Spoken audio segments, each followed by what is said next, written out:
Good evening, welcome to Sports Week. We've got a big week of sport to cover here tonight. It's all been happening around, and we've got a few special guests in order to get around us. Joining me at the desk, back, you've moved from the bar to beside me, but Matt Fleming, welcome Matt. Cheers mate, thank you. I don't know if it's an upgrade or not, but we'll see how we go. It's always an upgrade when you get to sit next to me. Having a can, yeah, very Thanks, much guys.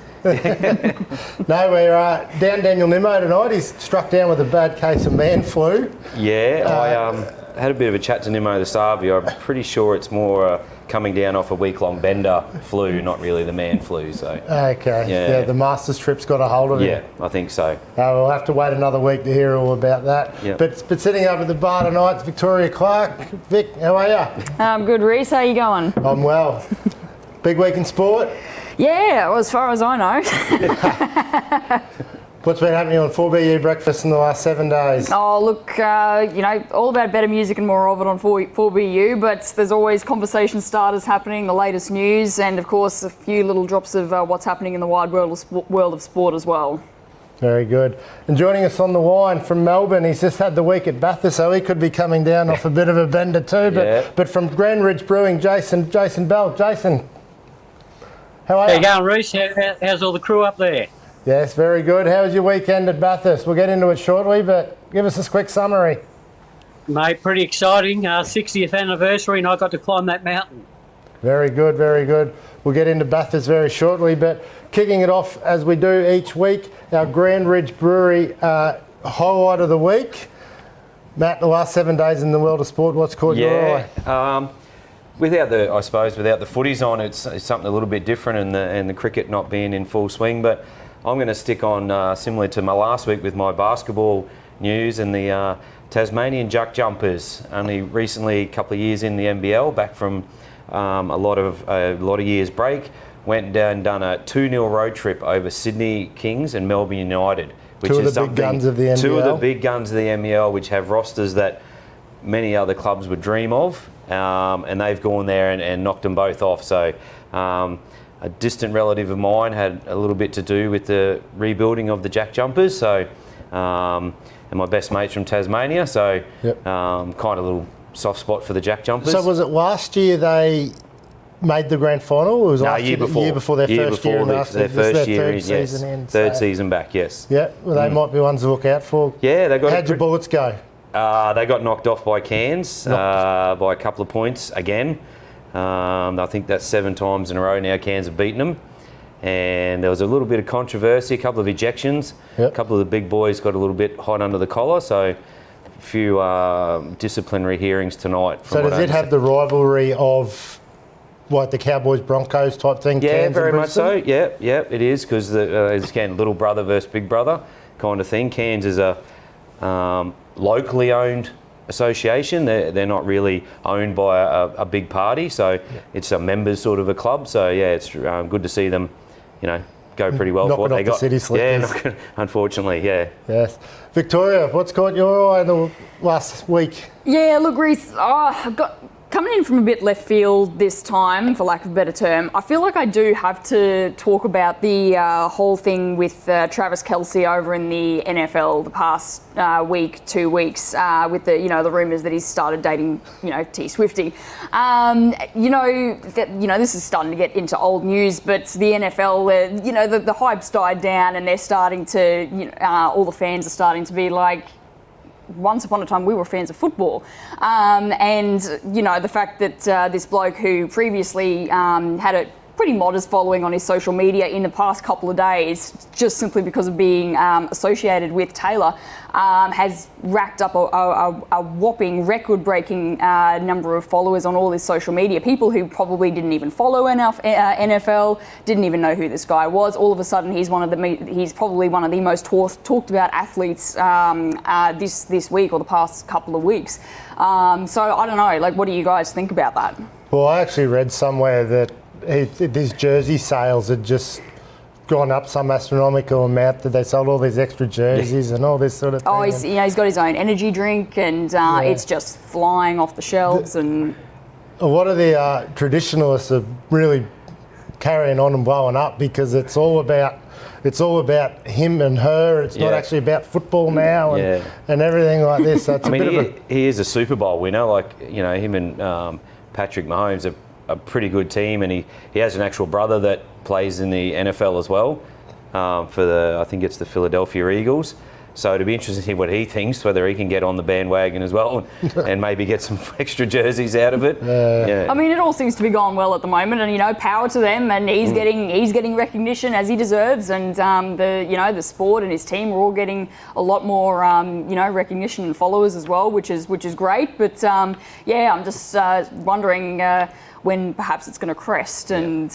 Yeah. Or fail. Yeah. When's the breakup coming? I didn't want to say anything. Which next song she writes about him? Yeah, well, I didn't think I'd talk about Taylor Swift on a sports show. But, Jason, what caught your eye over the last week in the world of sport? Well, mate, Bathurst Supercars, this is the grand final of motorsport. The atmosphere at the track up there was just simply amazing. I was lucky enough to be invited up there with Brad Jones Racing, and to actually see that race in front of your eyes, the undulation, the height of the circuit, the crowd roar. I mean, I think there was over 150,000 people over the 3 days up there. It was just absolutely spectacular. Yeah, no, that's great. Not my cup of tea, but I know Matt tuned into a bit of it. I like it a little bit, but I'm a big Lounsey fan, so that was a bit of a downer for me with him falling behind so early. Yep. Well, mine in the last week, we've obviously had the Cricket World Cup kick off over in India, but locally we saw that phenomenal game between Tasmania and South Australia, where Tasmania scored 435 and South Australia fell only 37 short, scoring 398 in the chase.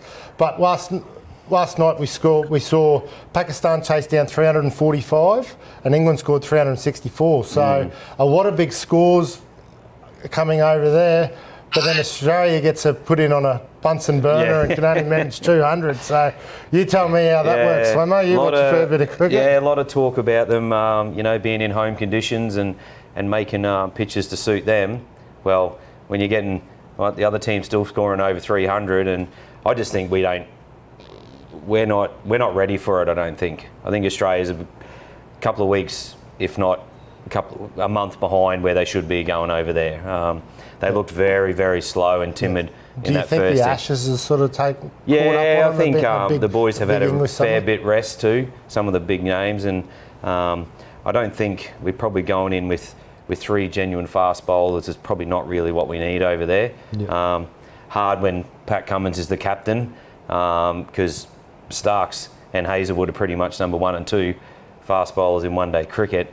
And then you've got to put Cummings in because he's the captain. So it kind of puts your balance of your team out, and I think it's hurting him a fair bit at the moment, yeah.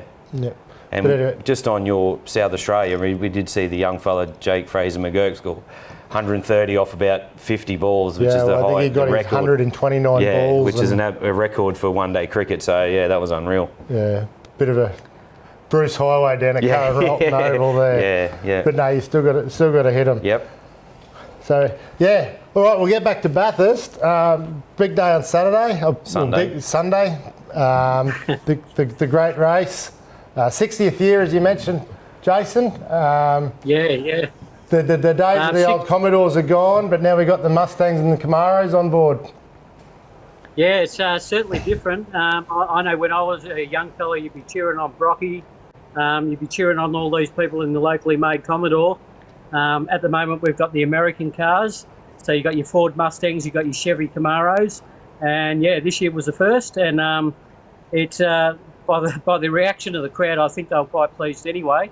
And top speeds around the circuit, they were nudging 300 kilometres an hour. And that's actually a first for Bathurst in the supercar. So the speed's there. Personally, I love the Commodores myself. But, it is what it is. And, it was an exciting event. I was just amazed by all the, not only on-track action, but the off-track action. You'd have roulettes. You had Matt Hall there in his stunt plane. You had the F-11 fighter jets. It's just, you had rock bands. It's just an amazing show. Most people have seen it on TV before, but when you go there and you climb up that mountain and you look down to Bathurst, I'm guessing it's it's 600 odd metres up in the air. You're way up in the top of a mountain, and you had 7,500 people camping, 7,500 campsites. So you probably had 20,000 people staying there overnight each night, and the behaviour was just absolutely amazing for a bunch of people that were drinking Grand Ridge beer. I don't reckon most of them would have seen the race on Sunday. Yeah, no, you'd be quite surprised. I thought the same prior to going up there. And I heard a few rumours before I went up there. They have a rule with beer up there, and the rule is it's one case per person to take it into the circuit over the 3 or 4 days you're up there. And I went hunting for it, and this is rumour has it. I haven't seen it with my own eyes, but apparently throughout the year they spend a little bit of time burying slabs around the outside of the circuit. So when it gets to race day, there's no shortage of alcohol. But as I said, I didn't see that. All I saw was very well-behaved rev heads, really. So pretty amazing event. Yeah, and you were, as you touched on top of the show, you were invited in with the Brad Jones racing team. How'd they fare over the weekend? Yeah, actually, it's been interesting for the Brad Jones racing team. Throughout the year, I've been to a couple of meetings. I've been up to Townsville and at the Sandown 500 a couple of weeks ago, and they've had fantastic results throughout the year. And last weekend they were running 4 cars, and unfortunately that was the weekend where it didn't sort of work out from mechanical failures through to just small incidents on the track. But just an amazing team. They're an independent team, so they're not the big factory teams. And we've been involved with Andre Highgardner, and he's finished on the podium a couple of times this year. And as an independent team, I think that's a pretty fantastic thing for sport in general. Yep. And we saw Shane van Gisbergen go back-to-back. Fantastic effort by him. And he's back off to the NASCAR circuit now over in America, I believe, and he'll do bigger and better things over there. Yeah, he's just a quality driver. He'll drive anything, I reckon, over there. So just on your thing about the burying the beer, Jace, I have it on pretty good authority that actually does happen every year at Bathurst. They start burying it from June and then dig it up when they get up there and put it in the fridges. Because some of them have absolutely amazing campsites.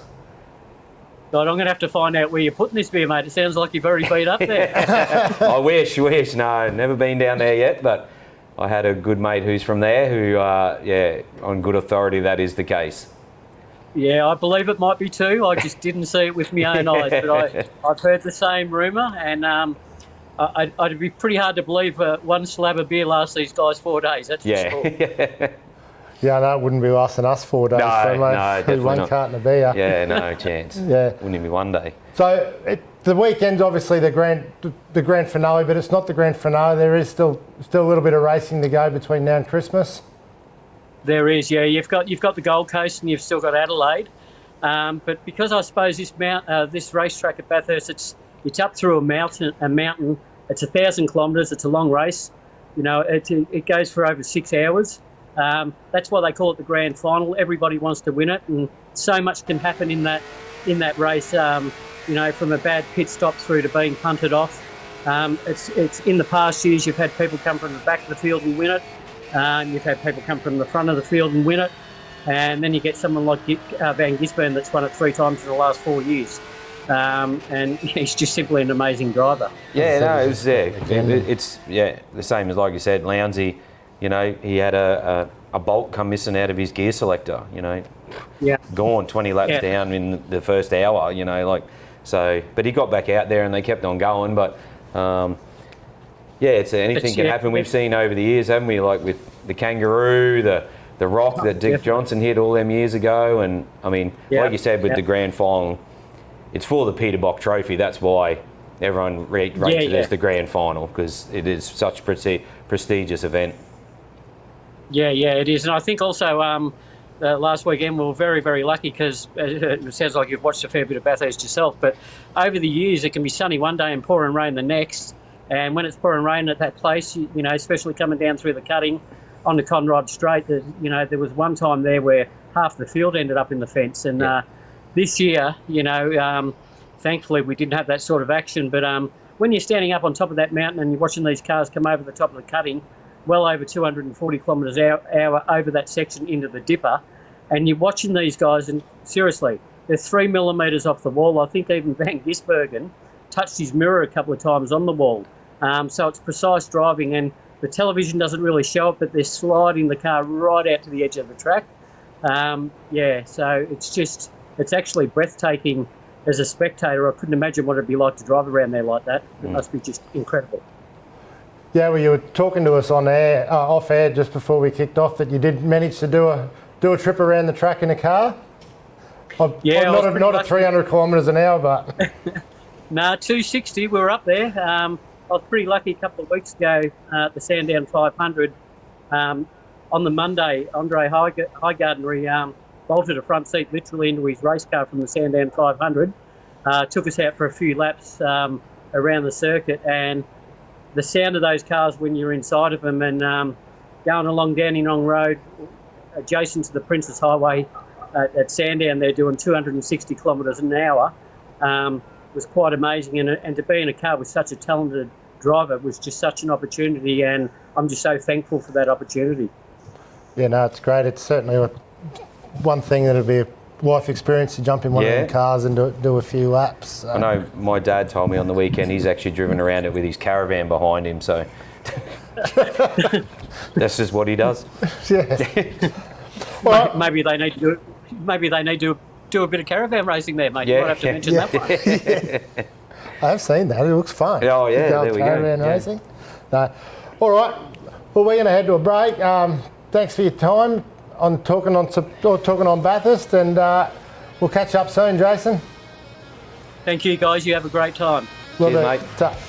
Okay, we're going to head to a break, and after the break, we're going to talk a bit of AFL 9s. Rum City Foods stocks everything. Paul's milk, frozen products, packaged foods, dairy, bakery, drinks, chemicals, and all the hospitality packaging you need. Find them at rumcityfoods.com.au or at their massive new premises on Commercial Street, Bundaberg. At Rose Consulting and Financial Services, they offer fast, tailored finance solutions for a range of equipment, from business vehicles to farming machinery. Find Rose Consulting and Financial Services on Facebook and LinkedIn. RCFS, making finance simple again.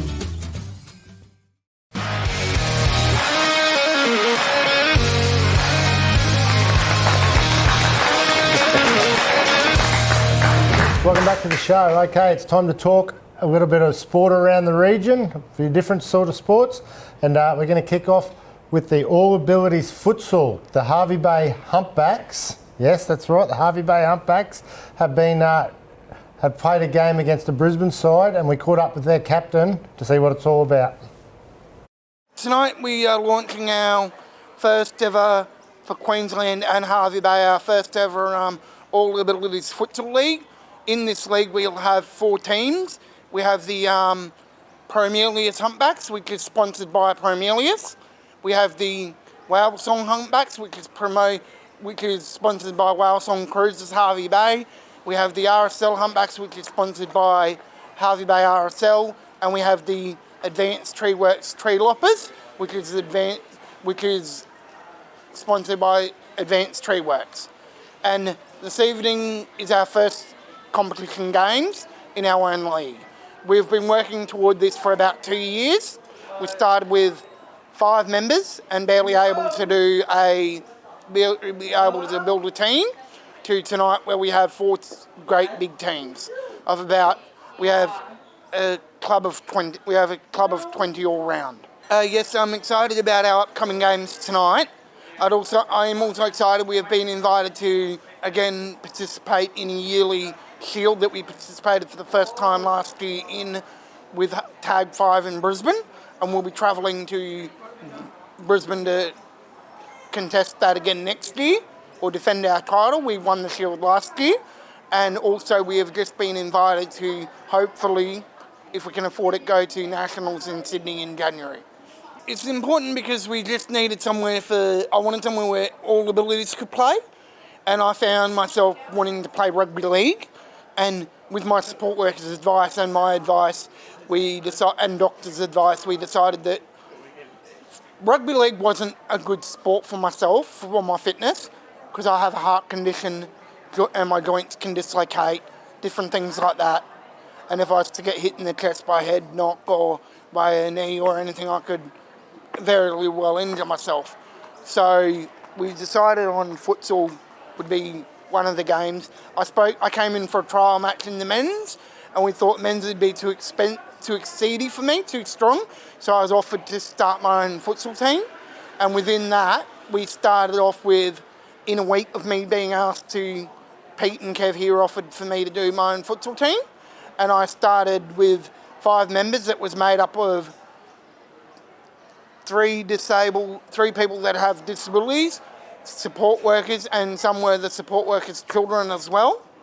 And we started with all 5 of us, and we expanded from there. No matter your disability or no matter how good you are, it's not about what's on the scoreboard, it's about having fun. Win, lose or draw. The other guys in our mixed comp that we played in over the last few years have been great with us, and with us having only 1 or 2 teams now, and then going on to play in this comp, 20 players on the team, all up, if not more. I love my support, and with Whale Song Cruises, they've also supported us in other ways by helping us with their Crew for a Day program, where some of us have been working on the boat as a crew member for the day, as volunteering. Yes, and Beck and the team and Doug have been really helpful with that. I'm just really pleased that we can get this stage, and I can't wait to see what the future of All Abilities Futsal in Hervey Bay and Australia has. Thank you. Yeah, well done to those guys there. Got a lot of great sponsors on board, and congratulations on getting that up off the ground. Yeah, good to see. Everyone having a crack. Nothing wrong with that. Can you tell me what's the difference between soccer and futsal? Futsal, from my understanding, is indoor and you use a ball only about this big, and it's not supposed to come off the ground, I don't think. Okay, well, there's a couple of clips in there that got off the ground. Oh, was there? Can you add anything to that comment? Give them a break, Rhys.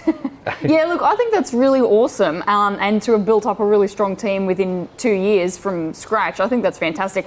I mean, I can't say anything about Brisbane. I'm obligated to not say anything about Brisbane because I'm in the Wide Bay region right now. But nonetheless, I think that's still a really, really awesome endeavour, and I wish the whole team the best of luck. Yeah, well, as I said, they knocked off the Brisbane side last year, so they get down there. Hopefully they can do it again. Country beat the city. Nothing wrong with that. Everyone's a winner when that happens. That's it. Yes.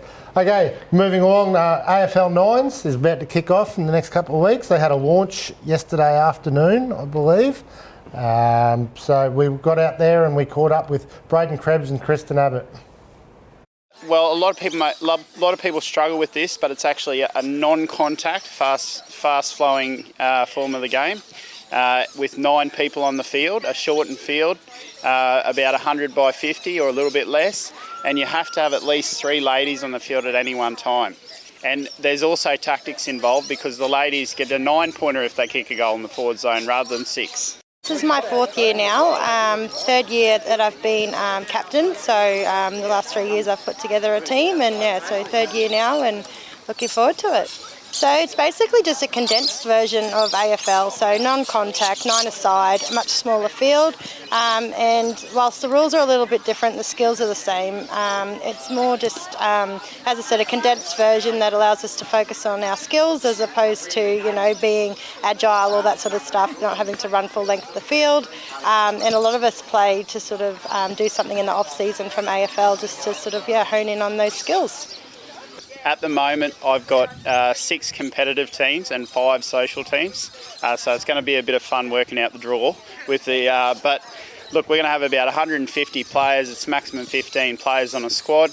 Obviously, I mentioned you've got to have at least 3 ladies, so it brings new people to the game that don't enjoy the contact side of things or want to try the game for the first time. So we've had people play 9s in previous years that have then gone on to play club footy for Brothers or Waves. So it's a great version of the game to get people involved. And it's an excellent pathway for those people wanting to go on to play AFL. I think this is the 2nd year we're going to be offering they're going to be offering an under-14s comp, which is really great for kids to be involved in. I think some kids might be a bit hesitant, with the contact sport, but AFL Nines is a great way for them to be involved as well. We certainly received a couple of messages, I think it was urged on or inspired by the Lions' performance in the grand final, even though they didn't quite get there against the Pies. And it's certainly a wonderful version of the game for people to learn the skills of AFL without the contact side of things and in a fun environment. No, it's certainly not too late. We've still got teams looking for players, especially ladies. So you're more than welcome to message. Probably the easiest way is to message the Bundaberg AFL9's Facebook page, and you'll get me. And and we'll find you a team to play for. Yeah, thanks to Braden there, giving us a pretty in-depth insight into how it all works. And still looking for a few players, so get involved. Chance of a game, Victoria? Fancy it? Yeah. They're after a couple. They said they're after a couple of ladies. Yeah. Looking for some more ladies. Yeah. Yes. Yeah, well, look, I think it's awesome that there's that kind of opportunity available. You know, shows there's a little something for everyone. You don't have to be the, crazy athletic. You don't need to, have done it your whole life. There's something for everyone to get involved with, and I think that's really awesome. Yeah, my wife played it last year, and she thoroughly enjoyed it. Yeah, a lot of the club players, join in and just to keep the skills up for before pre-season starts and so forth. So yeah, seeing Nimmo was there. Well, I was going to say, did you see that?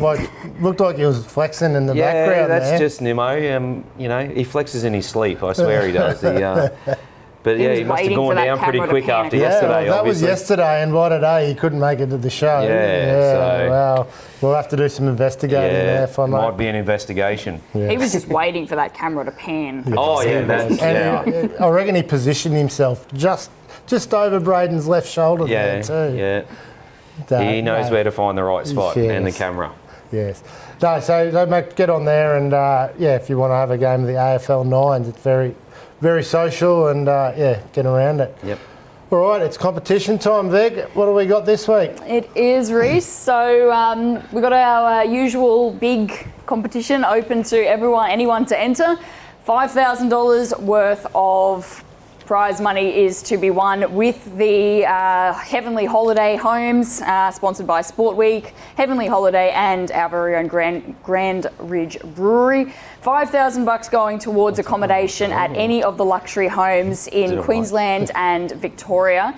And to find out the location of these beautiful holiday homes, you've just got to go to the competition site on any of the Wide Bay ITV sites. Check it out, enter your details completely for free, and you're in the draw to win. And if you do win, Heavenly Homes is going to, it's all going to come with a little something extra because Grand Ridge Brewery is throwing in 2 cartons of their award-winning beer and apple cider as well.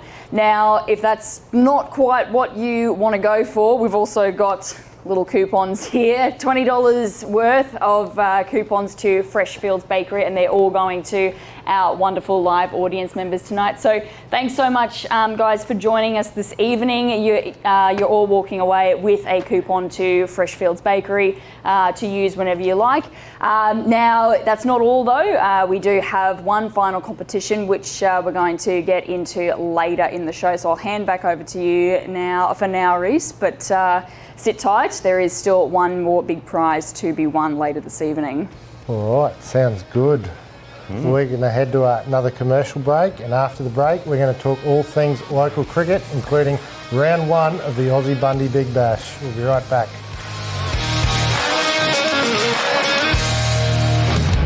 Our programs are made by the very heartbeat of our town.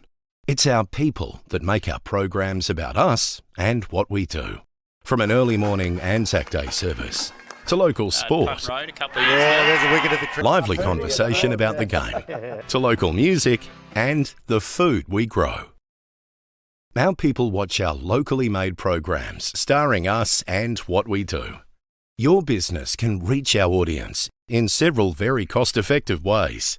To find out how, send us an email or call for a no-obligation chat.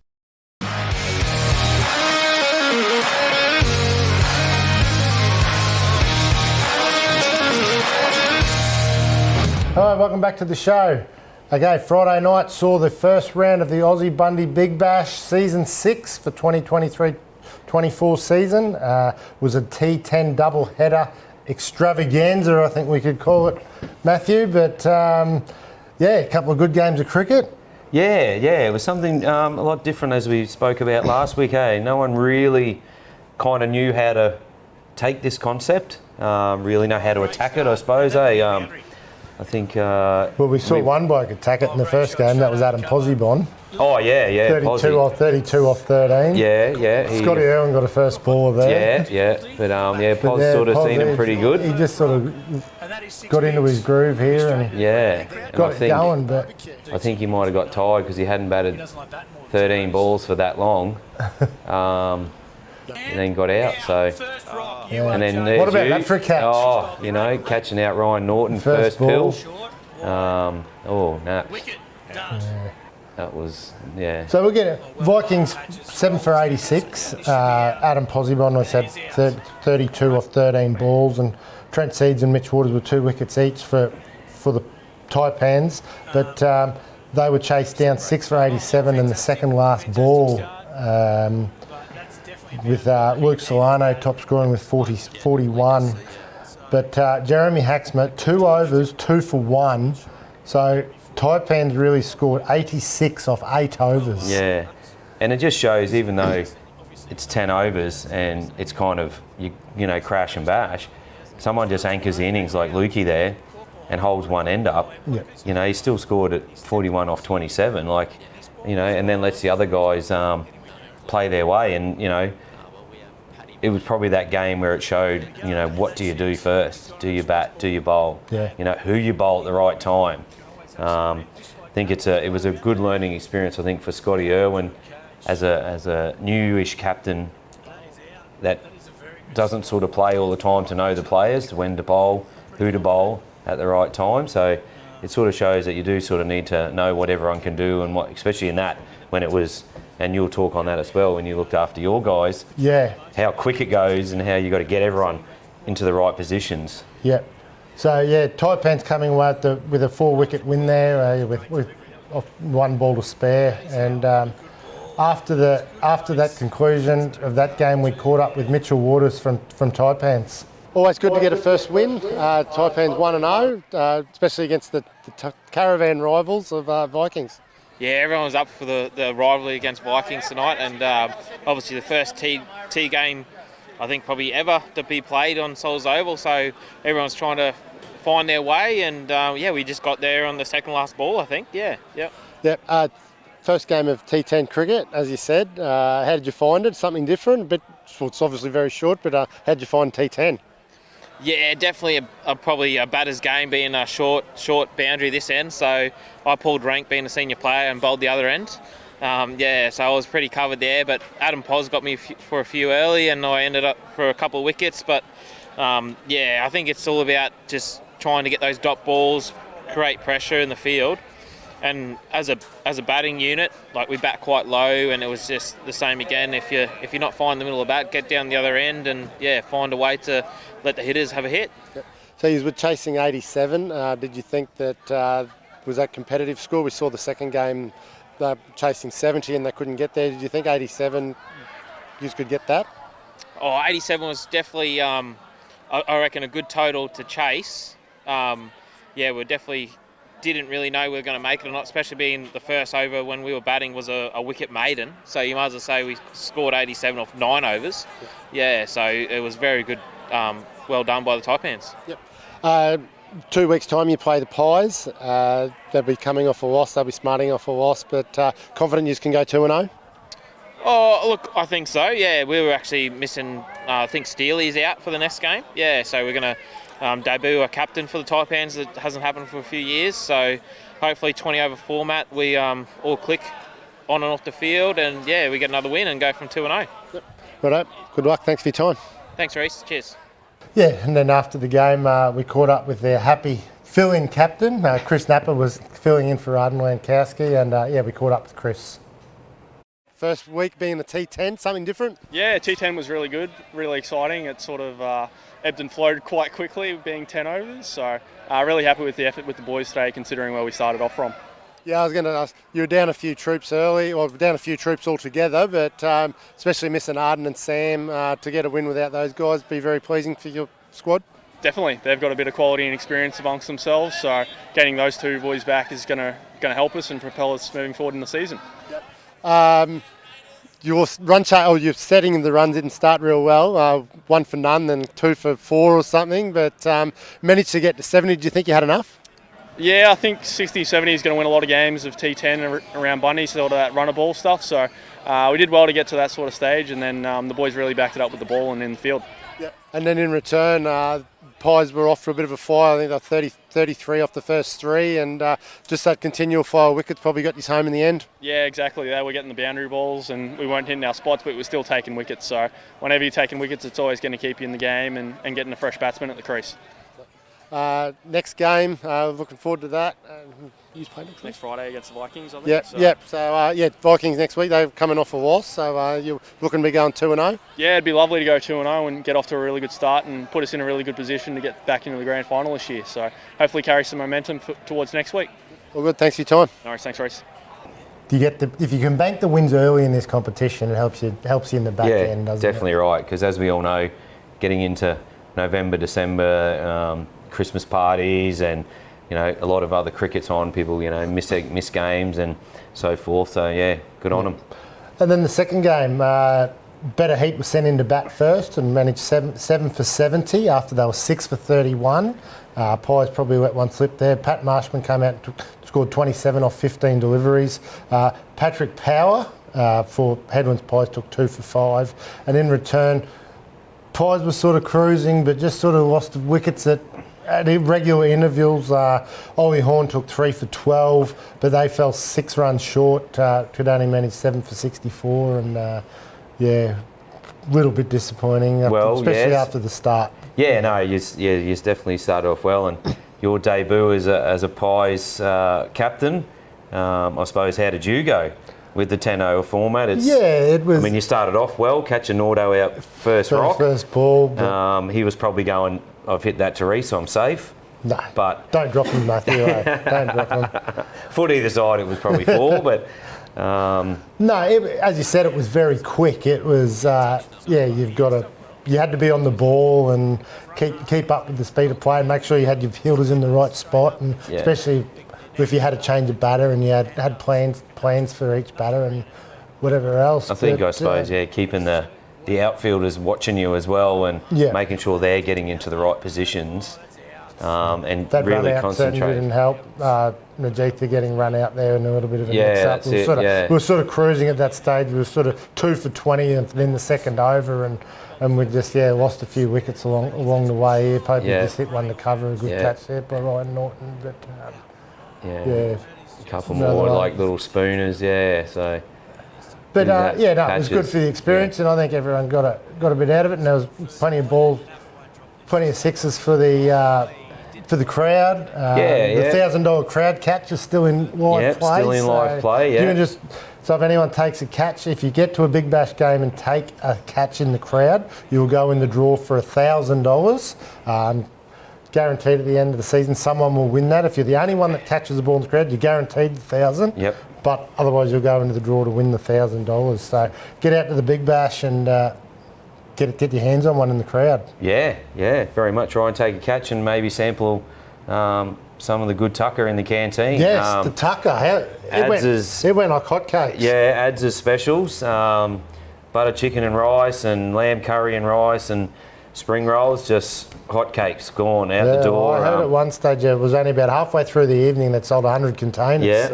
So if you're a fan of Indian and good proper Indian food and wanted to watch some cricket at the same time, get out there. And I think this week some lamb Rogan Josh and whatever that is.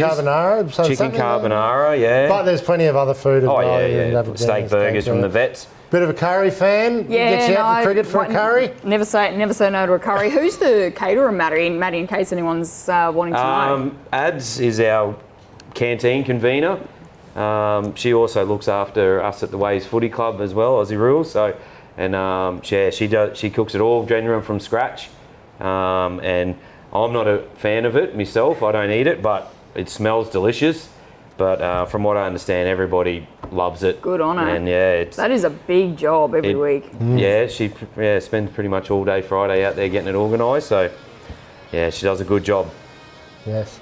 All right, well, that wraps up the Big Bash. We might shoot another quick commercial break. Yep. And after that, we'll talk a bit of local cricket, eh? Yeah. We'll be right back. Rum City Foods stocks everything. Paul's milk, frozen products, packaged foods, dairy, bakery, drinks, chemicals, and all the hospitality packaging you need. Find them at rumcityfoods.com.au or at their massive new premises on Commercial Street, Bundaberg. At Rose Consulting and Financial Services, they offer fast, tailored finance solutions for a range of equipment, from business vehicles to farming machinery. Find Rose Consulting and Financial Services on Facebook and LinkedIn. RCFS, making finance simple again.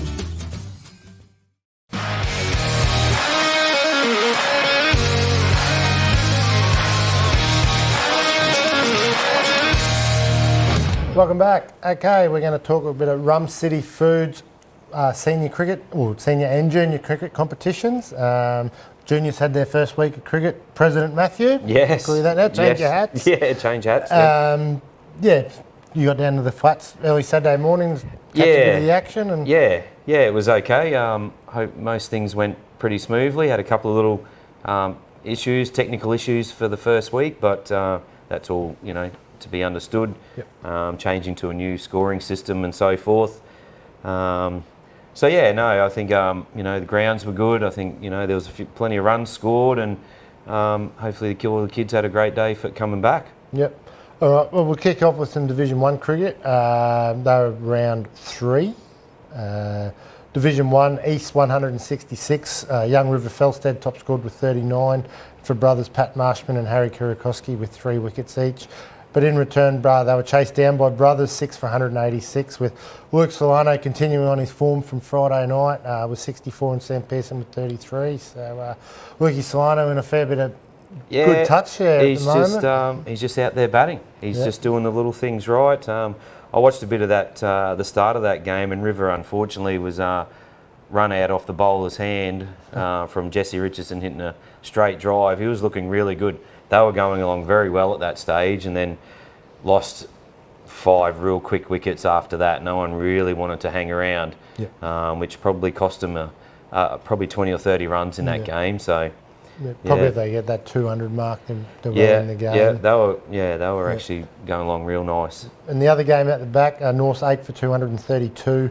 Scott Irwin 89 and Brendan Hanley was 75. And once again, once the Waves got through those two, they sort of dropped off a bit, and they probably could have scored 250, 260. Oh, if Scotty had kept going, but for the blokes that know Scotty Irwin, he hasn't been close to 100 in about 15 years. So you've got to play cricket. Yeah, well, that's right. You've got to play cricket to get 100. He was probably pretty tired by 89, I'd reckon, and so. But yeah, Brendan Hanley probably getting out hurt. So when he gets to 75, you would think he would go on to get 100. Mm-hmm. So and across the Waves 3 for 237, chased him down with about 12 overs to spare, with Adam Posibon 106 and Michael Loader was 73. So they put on a fair partnership there for the second wicket, and after Luke Owen got out early. So Hadzi starting off the season well again. Getting up early in that average and see if he can keep it up there this year. So Norths fall to 0-3 and Waves go 1-1, obviously with the split rounds. So East I think would be a bit disappointed with that result. I think they were pretty confident going into the weekend. Yeah, I thought they.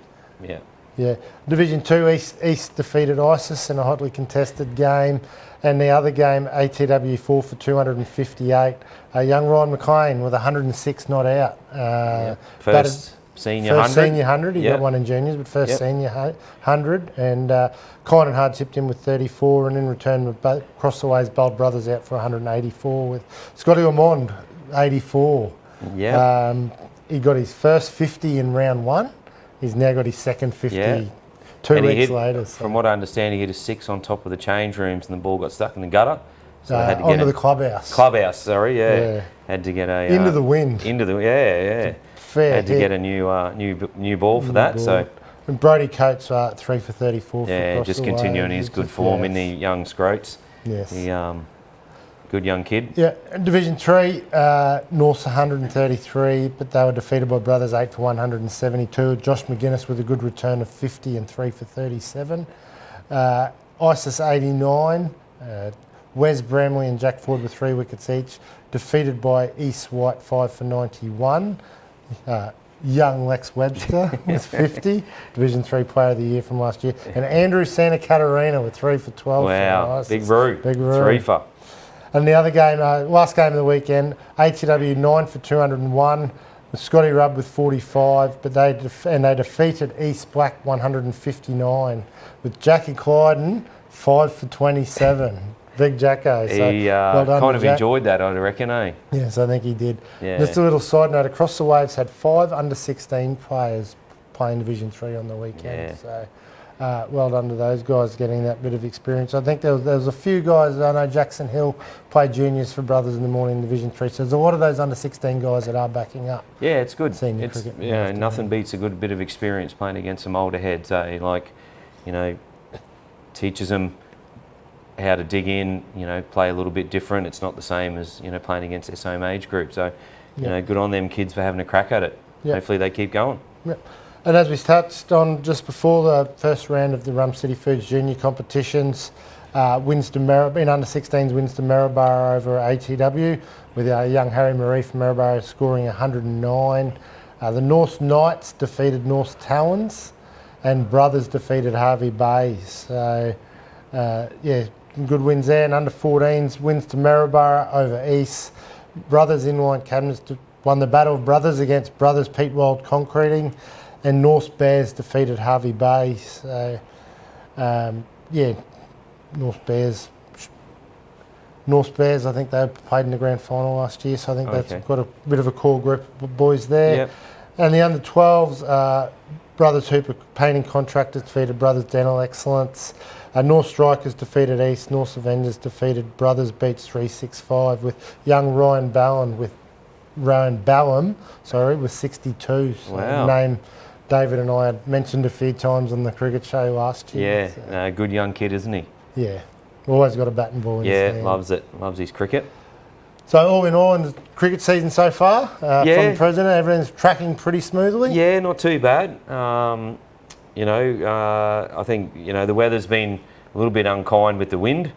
Other than that, Has it been windy? Oh, blew my hair off. You know, just, yeah, other than that, I think it's been good. Like, as we can see, blokes are getting 5 wickets, blokes are getting hundreds, blokes are, you know, if they want to dig in, it's there for them to make runs and there for them to take wickets. So, as we know, it's a bit dry at the moment, so the outfields are pretty fast. Like, once it gets out there, it's out there. But you know, thanks to our ground staff at both venues for, you know, getting the season up and going. Like, as you know, when it's pretty dry, it's a bit tough to pump so much water into it. So they've got, you know, some really good compliments from the players about the pitches and so forth already. So, you know, you can't always bat on a road every week. You've got to be able to bat on all different conditions. So, yeah, hopefully everyone's enjoying it. And yeah, this weekend will be another big weekend. So, with you in charge. Me in charge, yeah, you believe in me in charge. Thanks. No, yeah, as you said, some good cricket being played, and yeah, hopefully we want some rain, but we don't miss too much cricket. Yeah, exactly. It can rain Sunday night and Monday. That'll be perfect for us, I reckon. Yes. All right, we're going to head to our last commercial break. Coming up after the break, we're going to cover everything that's coming up this weekend, and we've got that competition. We're going to give away some free stuff. We'll be back shortly.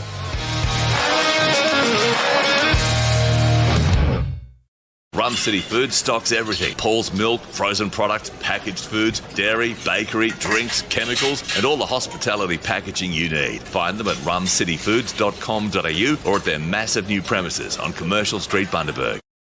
At Rose Consulting and Financial Services, they offer fast, tailored finance solutions for a range of equipment, from business vehicles to farming machinery. Find Rose Consulting and Financial Services on Facebook and LinkedIn. RCFS, making finance simple again.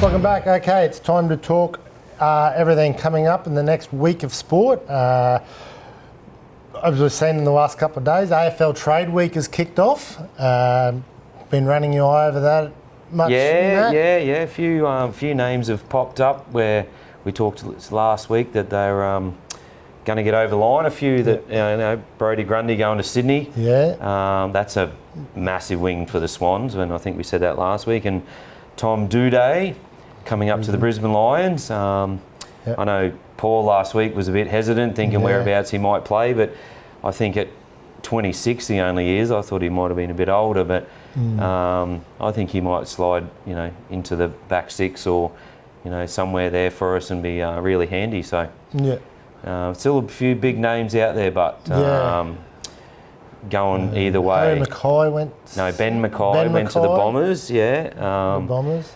A couple other guys have gone to the Bombers. Essendon seem to be recruiting very well. Hopefully that might finally get them into a final. Yeah, well. It's been a long time, but Essendon supporters... They've got to win that final too. What is it Essendon now? supporters... How many thousand days or whatever? Yeah, stay, don't peak too early because there's a... But some names still thrown around out there. Taylor Adams from Collingwood, who's looking to probably move on. I think he signed somewhere. He went to Sydney today too. Oh, did he? Okay. Yes. Well, there you go. And him and Grundy are very good mates. So it's. I think he was a little bit kind of disheartened about missing out on the grand final. So good luck to him. Sydney next year. Look out, I reckon. Sydney. Port Adelaide have got a few people wanting to go there. So, but I think Grundy at the Swans is a very, very good pick. Yep. All right, we'll move on to a bit of cricket. Start locally tomorrow or Friday night. We got the first round of the T20s, I should say, but round 3 of the Big Bash. Vikings taking on Heat. Yep. Who do you like there? You think the Heat can continue I think if everyone's available, which I think everyone is this week, with Arden and Sam coming back into the Heat, I think it's chalks them up pretty good. But as we know, any day, Jeremy Hacksman's bowling really well, and young Ollie Bogue's batting really well for the Vikings. Adam Posibon, you don't want to give him too many easy ones at the start. You want to make him run a little bit. It'll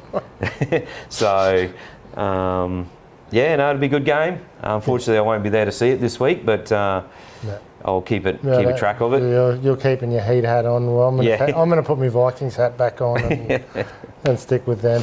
And then Saturday, Division 1, we're back to the start. Our ATW take on Brothers and East take on North. So, Brothers are 3-0 at the moment, and Waves had a good win last week, so they'll be wanting to catch up a little bit of ground on Brothers. And East will be smarting, as we said before, East will be smarting on that loss last week.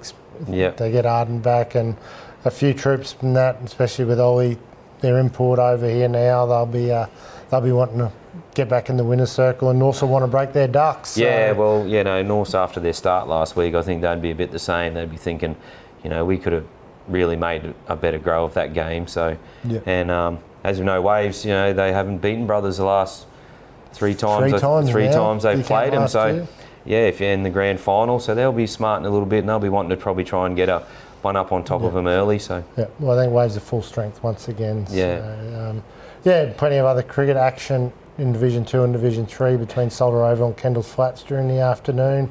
The World Cup will continue. Australia takes on South Africa next. Yep. Mate,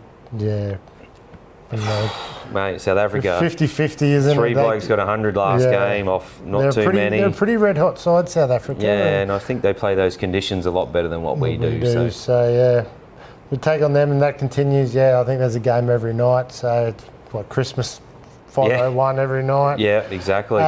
The women's they take on the West Indies in the second one-day international on Thursday. And your Bullets this week, Famo? Who are they taking on? We've got the Sydney Kings on Friday night at home at Nissan Arena at Mount Gravatt.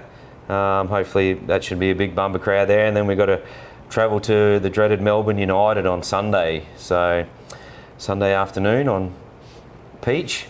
That should be where I'll be, sitting in front of the telly. I know what you'll be doing Sunday. So hopefully the boys can bounce back from last week and give us 2 good shows, actually. Should be good.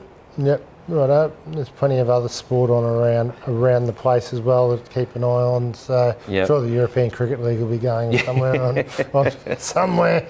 But anyway, we better give away some prizes. Victoria, okay, what do we got? We better, Rhys. Yes, so Lighthouse Rock is coming up this weekend. Going to be a fantastic concert featuring some of Australia's best musicians and bands in the rock genre. Sorry, I'm going to take a seat here. And as a special thank you to our live audience members who have come to Sports Week tonight, we are giving away some free tickets to the show this coming weekend. So the first 2 tickets are going to this gentleman to my right here. What is your name? Daniel. Daniel, excellent. Congratulations, Daniel. Thank you. Have you been to Lighthouse Rock before? I have not, but the guys were actually talking about it at work today at lunchtime. So I was thinking about tagging along, so this has set it into concrete. Oh, well, now you got bragging rights over your mates. Right, thank you very much. Enjoy the show. Now, the second lot of tickets to Lighthouse Rock coming up this weekend is going to the gentleman on my left here. What was your name, sir? Brendan March. Brendan, congratulations, Brendan. What are you going to take anyone with you, or you got mates going? I'm just going to come by myself. Yeah? Raise the roof? Yeah, raise the roof. Why not? Got any favourite artists who are going to be performing? I have no idea. I'm just going to check it out and have fun. Yeah, good on you, mate. Again, big thank you to all of our wonderful guests tonight, but no one is leaving empty-handed. As I said, we've got our vouchers to Freshfields Bakery as well. As a special thank you to all of our guests attending who have been so diligently attending Sports Week the past couple of weeks and tonight as well. I'll hand back to you guys now to wrap up. Rightio, thank you. Cheers. Well done, guys. Enjoy the concert, guys. Yeah. Ice House. Living End. Mason Rack Band. Bit of high school hits. Yeah. Maybe for you, not for me. Righto, well, that's all we got time for this week on Sports Week. Get out, support your team, and bye for now.